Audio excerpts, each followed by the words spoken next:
Well, I'm actually going to leave you here, and you two can banter and chat and have fun amongst yourself, because I've got to get back over to the main stage and do some stuff. You're going to leave me on the couch with Chris Cormier by myself to... No, I'm going to give you one couch and give him another couch. So that's all right. You're separate. How you guys doing? All right. How many of you have heard of Chris Cormier before? Okay. A couple. What about Sean Ray? Hey. He never competed in Australia before. No, I never did compete in Australia before. We'll get to that. We'll tell you how we kind of came to be. But Chris has an interesting story just trying to get here. He was telling me backstage, and man, 2 missed flights, or what happened? A few days. Start out with my visa, because we usually get to do the visa at the counter, but then they said we have to go online, which is kind of challenging for me. Only had a couple of years in college, so it was that was not going to happen in time. No, so, but then I got on the plane the next day after taking a trip to Gold's Gym. So I said, okay, I'll go. The next day is all fine. Get on the plane, and we had an emergency landing in Honolulu. So 5 hours up in the air, they started dumping gas and going to land. And I'm thinking we're going to just jump right back up in the air and be on our way. And they said, you all have to get off the plane, and you have to, someone passed out. So you have to get off the plane, and we're going to take a trip tomorrow at 3 p.m. It was now 3 a.m. in the morning, Hawaiian time, so we're just scrambling to get off and standing like 5 hours in line trying to get a voucher for a hotel. Came back the next day and found ourselves in the same position on the plane a little late, and then we ended up staying 5 hours sitting on the plane, followed by another 3 hours standing in line to get another voucher for another hotel to come the next day. Then we had to change the airlines, then had to fly to Sydney, from Sydney to Melbourne. I just got here late last night. Yeah, interesting story. What Chris Cormier will do for you guys just to come. I'm still coming. To Australia. He's like, I'm coming no matter what. Chris won a few times out here. I fancy myself kind of as a bodybuilding historian, not to brag, but I love the sport of bodybuilding. I started when I was 17 years old, and I know all the guys that came before me, and of course I'm enjoying my retirement at 15 years following all the guys coming up behind me, and I'm just as actively involved now as I ever was as a competitor, doing kind of all of the facets of bodybuilding, sponsoring athletes, being sponsored by companies, working for Muscular Development Magazine, and promoting bodybuilding shows and muscle camps, and of course emceeing shows for Arnold. And he's in 6 different countries now, and staying in touch with the younger guys coming up and the older guys that have retired. So if you want a sponsorship, contact Sean Ray. Well, a lot of people, when they get involved in bodybuilding, like Chris and I, we didn't get involved for sponsorships. We didn't get involved in bodybuilding to make money. I don't think we even realized at the time what we were doing would take us to places like this. My first time here was when I was 20 years old, but what we don't see in bodybuilding, we talk about this now in reflection, is a lot of guys don't start out as teenagers. We started out as teenagers. And the guys before us, Lee Haney was a teenage national champion. Jay Cutler was a teenage national champion. You got a lot of guys that, Branch Warren, a teenage national champion. Chris, teenage USA winner. I'm a teenage national champion. Huh? California national champion. Yeah, okay. You got 2 titles as a teenager. But we don't see that now. We see guys turning pro at 30, 34 years old, 35 years old, and they're competing. You know, Tony Freeman's 49 years old, and a lot of guys are getting up in their 40s, and they're still, like 40's the new 30. But we got started very young. You know, Arnold was already a sensation at 19 years old, and we just don't see that as much anymore. You don't see a lot of shows that have a huge teenage category. And back when we came up, our teenage division was huge. Yeah, and Sean was a leading teenager from the teen scene that they had in Flex magazine. I was like, I couldn't wait to get that magazine because, I seen Sean actually in high school, just sitting on the bench there, cheering me on as I walk in to his high school to go wrestle. Yeah. But so we knew each other from, way before, we became into professionals. But, like I said, I had to get my flat top like Sean. I was like, I'm going to do the Sean Ray thing. Well, the good thing about how we kind of came up, and our careers kind of paralleled each other. Chris came behind me. He's not that much younger than I was. But we are constantly a work in progress, following in the footsteps of other people. Lee Haney was the first national champion in 1982. for the NPC. I became a national champion 5 years later in 1987, 3 years out of high school. I think what made me unique as a bodybuilder coming up is that things for me happened very fast. 1 year into bodybuilding, I was teenage Mr. California, and 2 years later, I was teenage national champion. At 20, I was here in Sydney, Australia, winning the Junior World Championships. And at 21, I was winning the National Championships as a pro bodybuilder. Chris came up right behind me and did pretty much the same thing and got to the pros by winning the USA Championships in 1993, right after Flex Wheeler had won it in 1992. So we came up at a very good era. Literally everybody that was coming up in the 90s are like in the Hall of Fame, bodybuilding, competing against. I'm one of the guys that in my era got a chance to compete against Lee Haney, Ronnie Coleman, Dorian Yates, and Jay Cutler, and of course Dexter Jackson before I retired. So my roots are a little bit different than Chris. You turned pro in 1993, so there's a lot of guys Right. you didn't have a chance to compete against, like Mike Christian and some of the guys. But Right. historically speaking, the lifespan of the bodybuilders during that time was probably about 10 years. Yeah, my rookie year, I actually stood next to Bertle Fox. Brutal Yes, Bertle. Yeah, so that was pretty. He wouldn't give me any space, so I was like, "Okay, you go ahead, man. You go up there." So they called me on the first call out. So I was like, "Excuse me, Bertle." Bertle's he's an English bodybuilder from St. Kitts. He's serving a double life sentence for killing his girlfriend and her mother. The things that you remember from bodybuilding.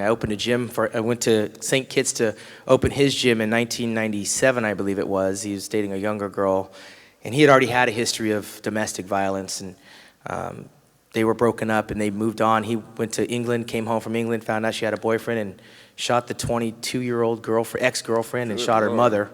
And at that time in St. Kitts, they wanted to try to hang the guy. The government's ruled by, I think, either the French or the English. But he wound up with a double life sentence. He sits in jail today. And Wow. he was one of those guys that we looked up to. In 1983, he was 5th in the Mr. Olympia. Yeah. But let's get to where we came from. So you started bodybuilding. I'm going to interview you for a real quick second. Okay. Tell them how you became a professional bodybuilder and what that was all about. I just started out coming from Palm Springs, California, making my way to Venice every chance I got. Each month I would go to Venice and get some encouragement by looking at the guys. It was, Mike Christian, Charles Glass, and a few different people would walk around from machine to machine, and I'm just watching the body language and what's going on, like who's lifting what or whatever. Back then, it was a lot of strong guys. In Gold's Gym, it was like maybe you'll see 15 professionals in one place at one time on any given day in Gold's. So I got a lot of encouragement being that close to Gold's Gym Venice. I wanted to see how many people I can beat and how many,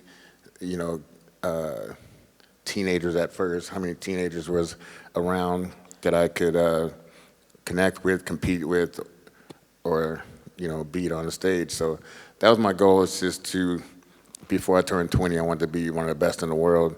With Sean Ray, competing the teen world or junior world, they call it. Yeah, I'd actually, there was no internet back then, so I didn't know where the hell he competed at, but I just knew it was somewhere far, and I wanted to try to do that. So, coming up through California, I just compete up and down California in every competition I could find, from Inglewood to all the way to Northern California, Southern California, making my way to doing the USA in 1991 with Mike Matarazzo won. Me and Mike and Flex Wheeler, we all trained in the same gym at the same time for that show. I ended up taking 4th. I was 23 years old at the time. And that was, I pressured myself to, if I don't make the top 5, even though I was very young, I was like, maybe this is not the sport for me. I need to go back to college and keep my wrestling going or something like that. But I ended up taking 4th when it's like, okay, I can still do this. And went to the Nationals when the whole top 7, top 8 is all well-known names, from Matt Mendenhall to Quadzilla, Paul DeMeo. There was Kevin LeBron. He ended up winning. Flex Wheeler, Al Q. Gurley. A whole bunch of guys turned pro. following that show, and I took a year off after that, ended up winning the USA at the age of 24 in 10 months, something like that. So the overall at that time was very tough to win also, but that's where I got my professional start. So what advice would you have for a teenager that's getting in the sport that will take you to that next level? Because you wanted to quit at the USA level. What advice would you say to a teenager today? Well, now it's a whole nother different world with social media and stuff like that. I would definitely try to make myself known, but stay level-headed about what you're able to accomplish or able to, just get a good look at your own physique and see, do I have a shot at doing this at the big level, at the big time? But, at the same time, have fun with it. Keep those meals in going, try to read as much as you can, books or whatever. I mean, the internet is a whole nother story, but just getting as much knowledge as you can about training and nutrition and the do's and don'ts in the gym and the way to actually connect with the muscle, mind-muscle connection. And, it's just, it's growing now because before it was only bodybuilders and women and men in the competition. We all wear boat necks and we all dress the same. We all went to the show, but now it's like so many different categories to choose from and to be a part of. So now I think it's, sky's the limit to where it can go. Yeah, and Chris came from a wrestling background. I came from a football background. I got injured in high school when I was 17 years old, injured my knee, and I started rehabbing my knee in the gym, and 6 months later I competed. A few bodybuilders were in my gym, encouraged me to compete, and I got second place in my first show, and then I went on a tear of winning a bunch of teenage shows, and I knew then I wanted to be a bodybuilder. I barely heard of Arnold from the Conan the Barbarian, but I dove in and I read everything, and I surrounded myself with like-minded individuals, and I think that was very important for me because I came from a place that had no bodybuilders. And like Chris, I would drive to Gold's Gym. I had the good fortune of doing that, and it was like driving into the pages of Muscle and Fitness. I have Hulk Hogan over there, and I have Magic Johnson was in the gym, and a lot of actors and other football players, but all the people that were involved in bodybuilding, from Chris Dickerson, who was the 82 Mr. Olympia, Samir Banu, 83 Olympia, all the guys I wanted to be were in the gym. So I made it a habit of going the 1 hour drive at 18 years old to see these guys actually do what I wanted to one day do. And I think my advice would be, if you want to do this sport, it's still an art form. You're only in control of what you can do. I didn't train to beat Chris or to beat Dorian Yates. I tried to be the best Sean Ray that I could be, and it took me to here, basically. My career is a reflection of my body of work.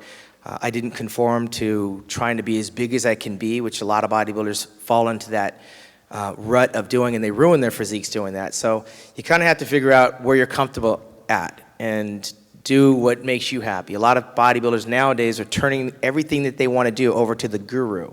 Chris is a guru now, but the guru wants to take away all the responsibility from the athlete, and then you ask the athlete, so what do you eat and what do you drink? And they go, I don't know, coach, what do I eat, what do I drink? When I was competing, I owned the space. I knew what I needed to eat. I studied how I was going to train, and what you saw on the stage as an artist was Sean Ray. And now a lot of people don't want that responsibility, and they want to get there really fast, and they second guess what it is they're actually doing. And 2 or 3 years into the business, you're going from one coach to the next coach, and you're following all these different things, and you get lost of the goal of what you're trying to accomplish. So when you look at your body as a piece of art, like I did coming up, copying Bob Paris and some of the guys before me, you have to know, you have to supply all the brushes and the paints and the canvas, and you have to pick those things individually and put your art up there and let the judges decide what they like. But for me, I found satisfaction in winning and losing because it was a reflection of my own body of work. Yeah, I use a couple gurus per se, Chris Cito and also Chad Nichols. I work with them periodically throughout my years. But then as I got a little older, I was able to just okay, I'm just gonna get myself in shape, which was, easy to do because you look at the different weeks you have left and you look and see where you're at as compared to previous years as far as what different cuts are showing at this time of the preparation. And then I would just say, just help me, because I didn't really trust my eye at the last week or so when you're like, am I big enough? Do I look flat? You know, like that. So I would just have someone help me just kind of land a plane at the end of the weeks later on. And then when I would go to different shows around the world, coming here to Australia or different countries, you know, I didn't have a guru with me. It was just basically just looking in the mirror and just trying to, you know, get as close you can to where you were, you know, in top shape. But, you know, a lot of times, you know, we just going around different countries and just, you know, just making the best look we can, you know, from there. So. All right, so we could talk all day about ourselves. We know each other very well, but we're actually here to answer any questions that you guys might have that might be able to help you on your journey. Anything from training, diet, nutrition, business, sponsorships, competition, history. We're here to answer those questions. No question is stupid or silly or beneath us. We've heard them all before, and we are experts on ourselves. So go ahead. Don't be shy. Hi, how you going? You were talking before about mind-muscle connection. And I'm kind of torn a little bit, and I'm changing the way I train a little bit now. I found I was getting some benefit from just overloading and just trying to get a lot of weight up, and I develop a little bit. How important is it to sort of maybe drop the weight and really just focus on that activation?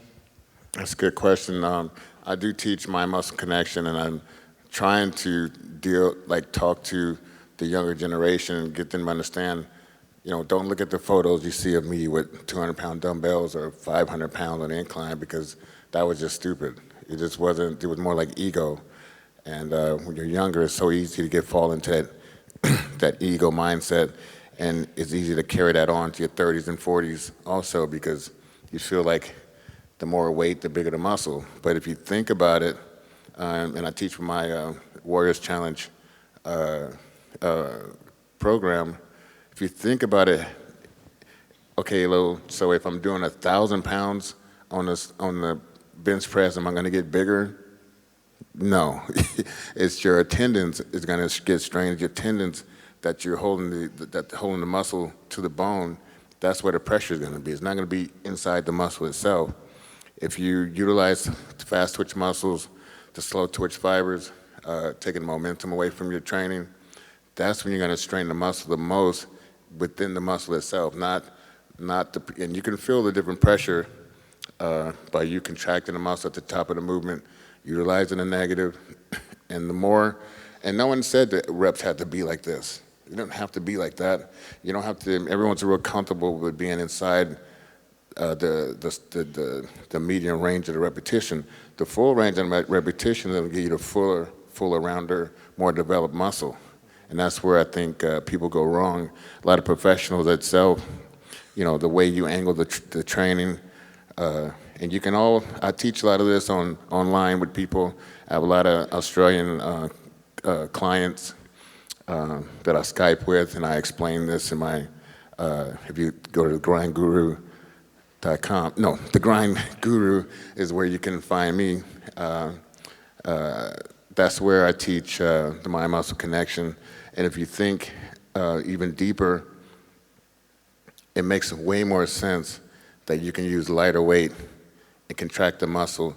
Because if you come down with 700 pounds on your back, you're only thinking, am I going to die? Am I going to go up? You can't think about the muscle itself. And that's one thing I had learned as I got older and got smarter, that you have to have your mind connected with the muscle throughout your training set. All right, down this way. Chris and Sean, thanks very much for coming out. Big fan of both you guys. Someone else that I've also been a fan of, who was probably in your era, and I noticed, Sean, that you were in touch with him recently, was Kevin Levrone, the Maryland Muscle Machine. I was just wondering if you guys could speak a little bit about, you know, the era that he was in with you guys and his physique. It seems like if he brought to the stage now what he had then, he would have seen a lot more success. And second to that, do you feel that, you know, there's any chance of a comeback for the guy? Come back. Get off the couch and come back where? We've been there, man. We were at the mountaintop. Our cuff ran over. We're done. I can tell you, it's not like, I don't think I missed the bodybuilding stage. I'm actually glad I got out injury-free. And when I look back over our career and some of the guys that we competed against, I mean, a lot of them are dead. Andreas Munzer, Matt Duvall, Art Atwood, Don Youngblood, Nasser El Sambadi. I mean, we've seen a lot of good little bodybuilders come through that are not with us. And I'm glad to get out injury-free. We saw Ronnie Coleman 2 weeks ago at Columbus, Ohio, in a wheelchair, 8 or 9 surgeries later after winning the Mr. Olympia 8 times. What Chris was talking about, the muscle-mind connection, you got to train smart, and you got to consider life after bodybuilding. As far as Kevin Levrone was one of the reasons I got out of bed. He was 3 hours ahead of me living in Maryland. I lived in California. He won the 1991 National Championships, and we saw him coming. He won the New York Pro Championships in '92, and then he wound up getting second place in Helsinki, Finland. And he ruined a lot of my Mr. Olympia attempts. 4-time Mr. Olympia runner-up, one of the winningest pro bodybuilders in history when he retired. And he also suffered a pec tear. In 1993, he tore his pec and still wound up getting 3rd place in the '94 Mr. Olympia, I believe it was, after that. He just promoted his first competition in Poland at the start of the year, February 26th, I think it was. Chris was there, I was there. Gave away, what was it, $60,000, $70,000 in his first promotion. Yep. We're proud of Kevin. Kevin's an enigma. I mean, he's one of those, he came out to stay with me one time, and when I woke up and went to the room, he was sleeping on the floor. I said, what the hell are you doing sleeping on the floor? He said, I don't want to mess up the bed. Like, what the hell? Strange dude. He's the kind of guy, when he's training for the Mr. Olympia, he said he'd sleep with a gun under his pillow. I mean, he's a really different. But he's a musician. He sings, plays the piano, plays the guitar. In retirement, you know, he's got a son. He's very responsible.